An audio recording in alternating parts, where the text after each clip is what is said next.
मागणे ते तुझ प्रती आहे दिसेल तरी पाये पांडुरंगा या संताशी निरवे हेची मजरी अनेक तुझे काही न मागू देवा तुका म्हणे आता उदार तोही मज ठेवे पाये संताच्या या संताशी निरवे हेची मजरी अनेक तुझे काही न मागू देवा.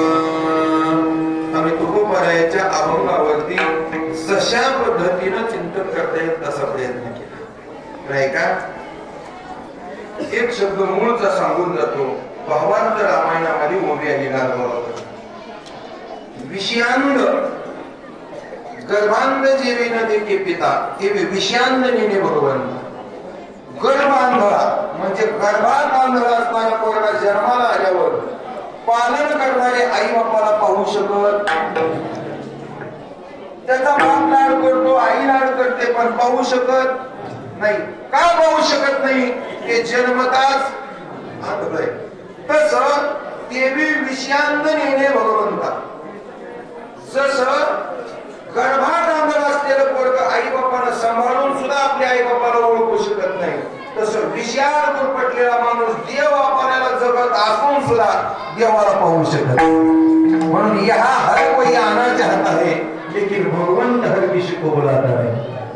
इथे यावं प्रत्येकाला वाटते, कोणाला वाटत नाही भगवान वाजवा बाहेर करावा कीर्तन करावा, पण हे एवढं सोपं नाही. हे जो केवळ बाप राशी नाम देत यापाशी रामायणामध्ये बाबा म्हणतात जो पापाला म्हणलेला आहे त्याच्या मुखात देवाचं नाव येऊ शकत. बहुत सुकृताची जोडी.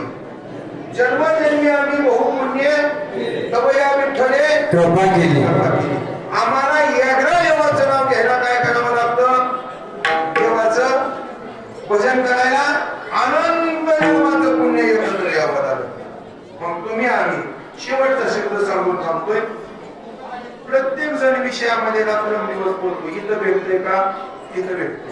तिथं भेटते का? तिथं भेटते. आमची अवस्था म्हणजे अशी झाली आहे चमच्यासारखी. कशी झाली आहे? चमच्यासारखी. चमच्या कडीत जातो, तुपात जातो, आमटीत जातो, खिरीत जातो, कशातही जातो, पण चमच्या जर त्याच्यात बाहेर काढला तर काय घेऊन येतो? काहीच घेऊन येतो. चमच्या कळलं का? कडीतला चमचा काढते, खिरीत घालते, खिरीतला काढते, तुपात घालते, पण चमच्याला काही चिटकत.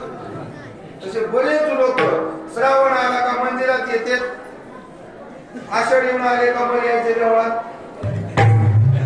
ठेवा. ह्याच्या कुठे सांगत नाही. मग मला सांगा सगळीकडे फिरलं तर काय चिटकल? निष्ठेनं एकाच ठिकाणी राहिलं तर चिटकल का नाही?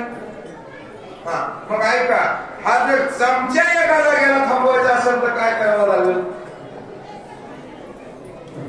बघा, चमच्या प्रत्येक ठिकाणी फिरतोय पण चमच्याला काहीच चिटकत नाही. आता ही चमच्याच्या एका जागेला बसवायचा आहे, काय करावं लागेल? चमच्याचा दांडा मोडावा लागेल. काय करावं लागेल? चमच्याचा दांडा मोडावा लागेल. तसं या लोकांना सगळ्या वासनेत फिरायची सवय लागली.